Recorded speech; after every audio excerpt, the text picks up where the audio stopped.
प्यारे बच्चों, आज हम लोग फिर चर्चा करेंगे 1857 की क्रांति के बारे में।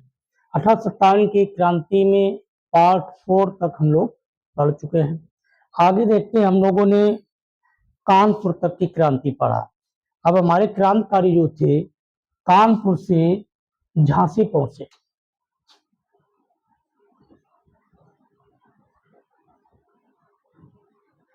झांसी, अब झांसी से अंग्रेज नेतृत्व कौन कर रहा था, भारतीयों की तरफ से कौन नेतृत्व कर रहा था। तो इस तरह 6 जून 1857 को झांसी में क्रांति की शुरुआत हुई। तो झांसी से अंग्रेज नेतृत्व कर रहे थे ह्यूरोज, ये अंग्रेज था। और भारतीयों की तरफ से रानी लक्ष्मीबाई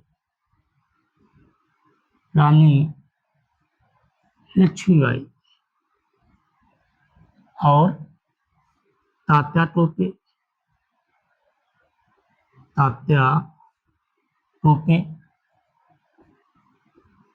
और अन्य लोग भी। रानी लक्ष्मीबाई को क्रांति के लिए उकसाया किसने? तो झांसी के एक व्यक्ति थे लक्ष्मण देव ने ही रानी लक्ष्मीबाई को उकसाया था। तो इस तरह हम रानी के बारे में पढ़ेंगे कि रानी को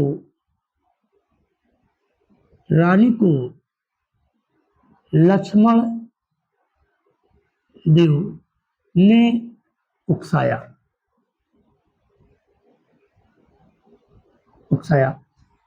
रानी के बारे में जानते हैं थोड़ा।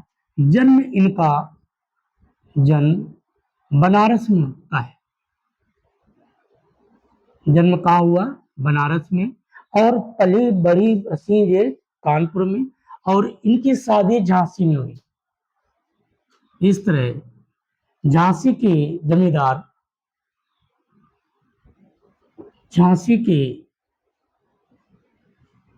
गंगाधर राव से शादी हुई। इनका एक अल्बैक्स पुत्र गोद नामक रूप में था। उनका नाम था दामोदर राव, और इन्हें आनंद राव भी कहा जाता है। पुत्र थे, किसके थे? तो रानी लक्ष्मीबाई के। रानी लक्ष्मीबाई के अन्य नाम थे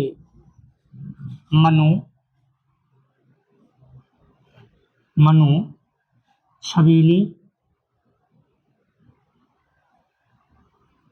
मणिकर्णिका, अन्य नाम थे। ये किनके नाम थे? तो ये रानी लक्ष्मीबाई के। अब देखते हैं कि क्रांति की शुरुआत हो जाती है। रानी लक्ष्मीबाई और अंग्रेज हीरो से काफी क्रांति हुई, काफी लड़ाई हुई। इस लड़ाई में रानी को लगा कि लगभग अंग्रेजों से हम जीत गए। तो रानी लक्ष्मीबाई आराम फरमाने के लिए महल जाती हैं। उस दौरान उनका नेतृत्व, वहां का नेतृत्व तात्या टोपे करते हैं। तात्या टोपे को लगने लगा कि अंग्रेजों से हम घिर चुके हैं। तात्या टोपे का काफिला रानी के पास पहुंचा और पूरी बात रानी से बताया कि हम लोग अंग्रेजों से घिर चुके हैं। तो इस तरह तात्या टोपे और रानी लक्ष्मीबाई झांसी से निकल पड़ती हैं। झांसी से कालपी आती हैं। तो देखा कि यहाँ कि यमुना की इस तरफ अंग्रेजों का पत हो गया है। इनको जानकारी हो तो पुनः काफिला ग्वालियर की तरफ मूव कर देती हैं। तो इस तरह रानी लक्ष्मीबाई झांसी से क्रांति करते हुए कहाँ के लिए प्रस्थान किया? तो ग्वालियर के लिए। झांसी से ग्वालियर। अब देखिए, ग्वालियर में अंग्रेज नेतृत्व कौन कर रहा था? तो अंग्रेज में यही हीरोज था और स्मिथ। और ग्वालियर में रानी लक्ष्मीबाई, तात्या टोपे और नाना साहब के भाई राव साहिब। तो ये लोग नेतृत्व कहाँ कर रहे थे? ग्वालियर से। संयोगवश जब रानी लक्ष्मीबाई और अंग्रेजों के मध्य यहाँ युद्ध हुआ, युद्ध के दौरान रानी लक्ष्मीबाई वीर गति को प्राप्त हो गई। तो इस तरह रानी लक्ष्मीबाई की मृत्यु, रानी लक्ष्मीबाई की मृत्यु ग्वालियर में 17 जून 1858 को। तो इनकी मृत्यु की डेट आपको याद रखना है, एग्जाम में पूछा जाता है कि रानी लक्ष्मीबाई की मृत्यु कब हुई?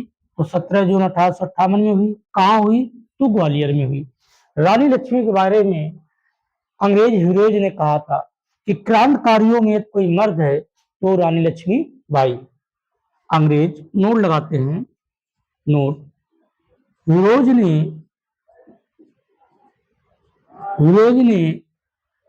रानी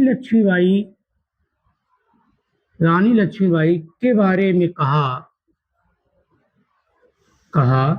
कि क्रांतिकारियों में यदि कोई मर्द है तो रानी लक्ष्मीबाई। तो रानी लक्ष्मीबाई। तो इस तरह ये कथन किसने कहा था? तो हीरोज ने। किसके बारे में कहा? तो रानी लक्ष्मीबाई के बारे में। राव साहेब क्रांति छोड़कर ये भाग गए।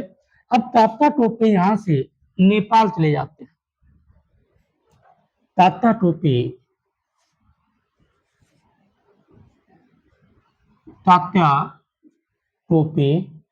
यहां से नेपाल चले गए। तीसरे क्रांतिकारी जो 1857 की क्रांति में नेपाल गए। पहले कौन? बेगम हजरत, दूसरे कौन? नाना साहेब, और तीसरे कौन? तो वो थे आपके तात्या टोपे, जो 1857 की क्रांति के दौरान वो भारत छोड़कर कहाँ चले गए? तो नेपाल चले गए। तो इस तरह हम लोग झांसी हार गए, ग्वालियर हार गए। अब हमारे क्रांतिकारी जो थे, भारत के तमाम ऐसे क्षेत्रों में क्रांतियां की अंग्रेजों से। मथुरा से, अब देखते हैं, मथुरा से नेतृत्व किया 1857 की क्रांति में देवी सिंह। गोरखपुर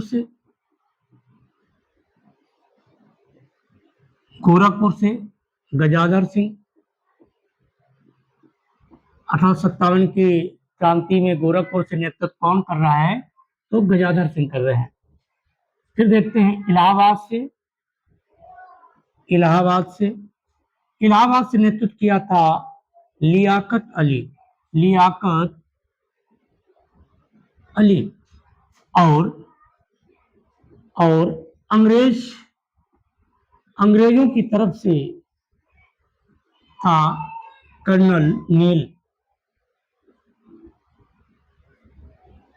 ये व्यक्ति इलाहाबाद से अंग्रेजों की तरफ से नेतृत्व किया था, और इलाहाबाद से नेतृत्व किया था लियाकत अली। संयोगवश कर्नल अली की मृत्यु लखनऊ में होती है। कहाँ होती है? लखनऊ में।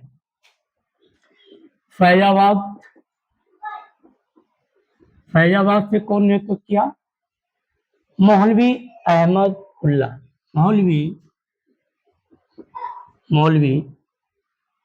अहमद उल्ला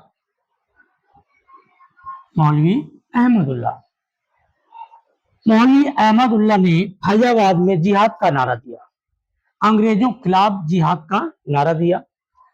तो इसके जवाब में अंग्रेजों ने कि इनको जिंदा अगर कोई पकड़ के ले आता है तो उसको 50,000 का इनाम दिया जाएगा। तो इस तरह पहले से क्रांतिकारी 1857 की क्रांति के दौरान जिनको पकड़ने के लिए अंग्रेजों ने 50,000 का इनाम रखा। अंग्रेजों ने अंग्रेजों ने इन्हें पकड़ने के लिए 50,000 का इनाम रखा और संयोगवश इनको पकड़ भी लिया गया और इनको फांसी की सजा दे दी गई। तो रखा, जबकि पकड़ लिया, 6,000 का इनाम रखा। कुछ दिन बाद इन्हें फांसी की सजा। तो इस तरह फांसी की सजा किसे दी गई? तो मौलवी अहमद उल्ला को। उड़ीसा देखते हैं, उड़ीसा से नेतृत्व कौन किया? उड़ीसा से नेतृत्व किया है सुरेंद्र शाही और इनके भाई उज्जवल शाही। तो इस तरह उड़ीसा से नेतृत्व किए हैं सुरेंद्र शाही और इनके भाई उज्जवल शाही।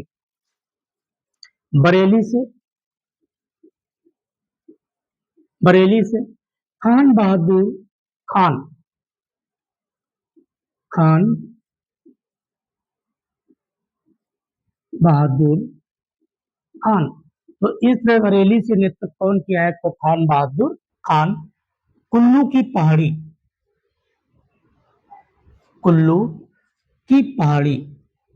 तो कुल्लू की पहाड़ी से नेतृत्व कौन किया है? राजा प्रताप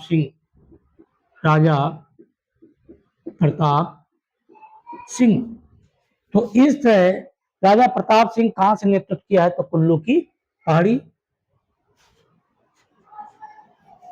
पहाड़ी।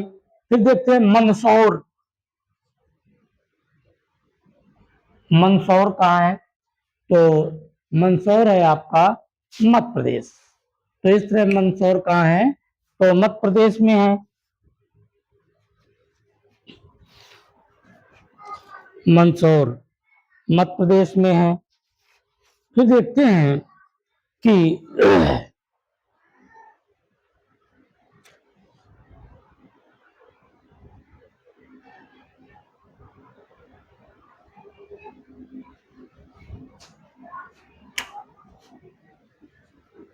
मंदसौर ये है मध्य प्रदेश। फिरोज शाह। तो मंदसौर मध्य प्रदेश से नेतृत्व कौन किया? फिरोज शाह। फिर बात करेंगे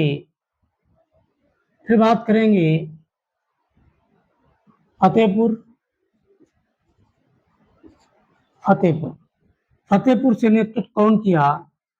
अजीज मुल्ला, जो कानपुर से भी नेतृत्व किया और कानपुर से नेतृत्व करने के बाद ये फतेहपुर चले गए थे। इन्हें क्रांति दूत के नाम से भी जाना जाता है और नाना साहब के प्रधानमंत्री के रूप में भी इन्हें जाना जाता है। तो इस तरह भारत के कई क्षेत्रों में नेतृत्व हुआ है। फिर हम बात करेंगे जगदीशपुर बिहार। तो जगदीशपुर बिहार की जब बात करेंगे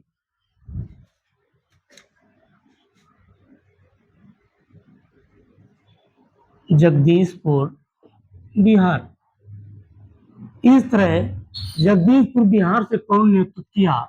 तो भारतीय नेतृत्व की बात करें तो राजा कुंवर सिंह और इनके भाई अमर सिंह।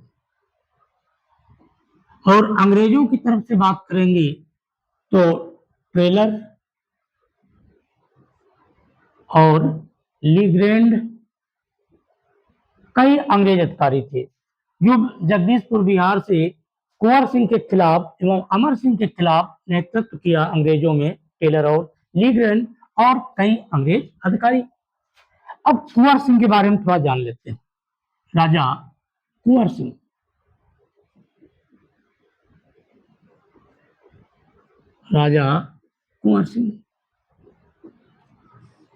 70 वर्ष की आयु में बहादुर शाह जफर जो थे उनकी आयु 82 वर्ष थी, तो उन्हें नेतृत्व किया और दिल्ली में सम्राट घोषित हुए और 82 वर्ष के उम्र में ही उनकी मृत्यु हो गई थी। तो राजा कुंवर सिंह ये 70 वर्ष के थे और जगदीशपुर बिहार से नेतृत्व किया। अंग्रेजों के खिलाफ बहुत अच्छी क्रांति किया, लगभग अंग्रेजों को इन्होंने पराजित ही कर दिया। अब इनको लगा कि जगदीशपुर बिहार में नेतृत्व मेरा अच्छा है, अब चलते हैं उत्तर प्रदेश। उत्तर प्रदेश में आजमगढ़, बनारस, आजमगढ़ बनारस से भी नेतृत्व किया राजा कुंवर सिंह। बनारस एवं आजमगढ़ से नेतृत्व भी किया, नेतृत्व भी। तो इसलिए आजमगढ़ बनारस में भी नेतृत्व करते हैं। कहा जाता है कि बनारस और आजमगढ़ में अच्छा नेतृत्व करने के बाद पुनः जगदीशपुर बिहार जा रहे थे। संयोगवश गाजीपुर के पास, कहां पर? गाजीपुर के पास कुछ घात लगाए अंग्रेजों ने इन पर हमला कर दिया। जब इन पर हमला कर दिया तो इनके दाएं हाथ में गोली लग गई, निकाला तलवार और उस हाथ को काटकर गंगा नदी में फेंक दिया। तो पूछा जाए कि राजा कुंवर सिंह के हाथ में गोली लगने की वजह से उस हाथ को किस नदी में फेंका, तो वो गंगा नदी। और वो कौन सा स्थान था? तो गाजीपुर था। अब गंगा नदी को पार करते हुए पुनः पहुंचते हैं जगदीशपुर बिहार और कुछ दिन बाद राजा कुंवर सिंह की मृत्यु हो जाती है। तो इस तरह राजा कुंवर सिंह की मृत्यु 26 अप्रैल 1858। तो इस तरह राजा कुंवर सिंह की मृत्यु होती है 26 अप्रैल 1858। पहले ऐसे क्रांतिकारी जिन्हें स्वतंत्रता के झंडे के नीचे दफनाया गया, पहले ऐसे क्रांतिकारी जिन्हें स्वतंत्रता के झंडे के नीचे दफनाया गया।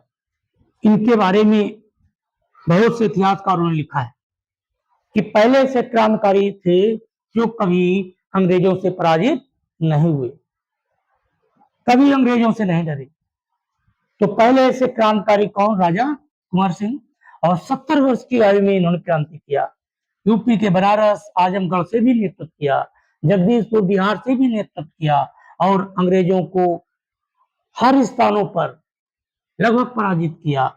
तो इस तरह राजा कुंवर सिंह पहले से क्रांतिकारी जिन्हें स्वतंत्रता के झंडे के नीचे दफनाया गया। और कुछ इतिहासकारों का मानना है कि राजा कुंवर सिंह कभी अंग्रेजों में पराजित नहीं हुए। तो इस तरह क्रांतिकारियों के बारे में हमने पढ़ा। तो अगले पार्ट में हम लोग पढ़ेंगे कि 1857 से संबंधित कौन कौन सी बुकें लिखी गई हैं, 1857 से संबंधित कौन कौन सी फिल्में बनाई गई हैं और 1857 की क्रांति के असफलता के कारण क्या थे और इसका परिणाम क्या निकला। तो शुरुआत में मैंने कहा था 1857 की क्रांति मुझे सीख देती है कि कोई कार्य यदि योजनाबद्ध तरीके से नहीं किया जाता है तो व्यक्ति ऐसी योजनाओं में असफल हो जाता है। यदि कोई कार्य सुनियोजित ढंग से किया जाता है तो कहीं ना कहीं व्यक्ति वो सफल हो जाता है। तो अगले पार्ट में हम लोग चर्चा करते हैं।